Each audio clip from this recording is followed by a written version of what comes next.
Hello everyone, welcome to the channel of Friendship with Microbes, and in today's video we will discuss about enzymes. So let's move on to the video.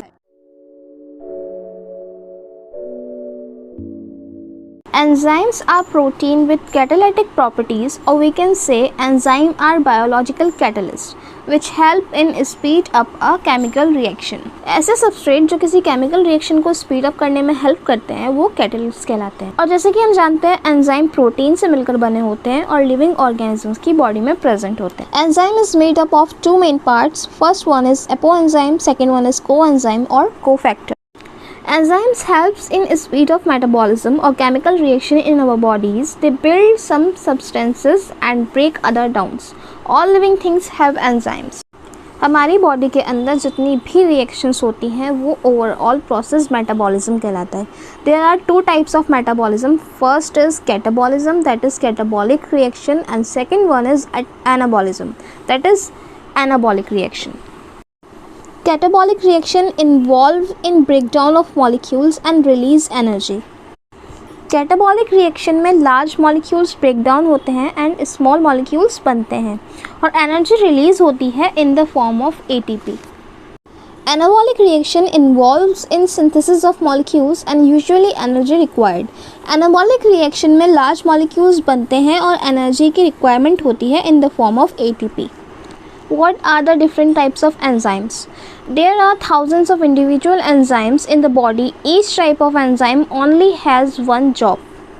हमारी body के अंदर thousands of enzyme present होते हैं और हर एक enzyme का अपना अलग काम होता है. Some of the most common digestive enzymes are carbohydrates, lipase and protease.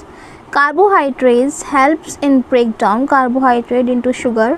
Lipase helps in break down fat into fatty acids.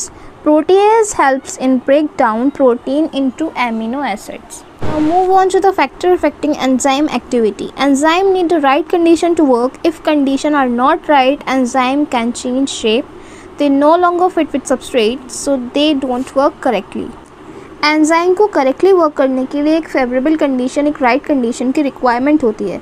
अगर फैक्टर्स जैसे कि टेम्परेचर और पीएच एंजाइम की कंडीशन के अकॉर्डिंग नहीं है तो ये फैक्टर्स एंजाइम की एक्टिविटी पे इफ़ेक्ट डालते हैं, जैसे कि एक्टिविटी को बहुत ज़्यादा इंक्रीज़ कर देना या डिक्रीज़ कर देना या फिर स्टॉप हो जाना.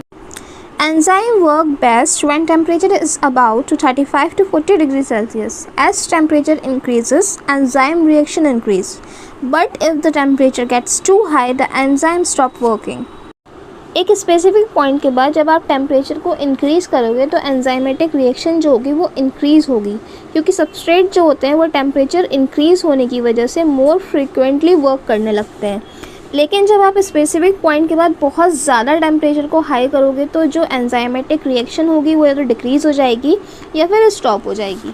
ऐसा इसलिए होता है क्योंकि एंजाइम जो होते हैं वो प्रोटीन से मिलकर बने होते हैं और प्रोटीन एक स्पेसिफिक टेम्परेचर के बाद जब उन्हें बहुत ज़्यादा टेम्परेचर हाई मिलता है तो वो डीनेचर हो जाते हैं, तो उनका जो फंक्शन होता है वो लॉस्ट हो जाता है और एंजाइम काम करना बंद कर देते हैं.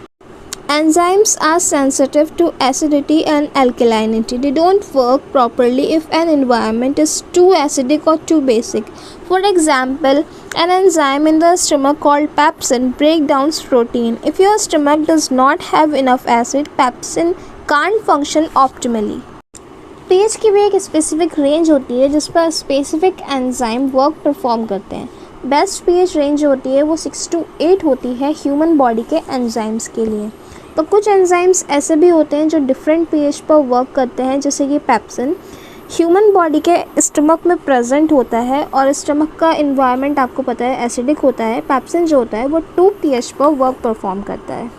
Okay, so that's it for today. Hope you like the video. Please like, comment, share and subscribe to the channel. Bye bye.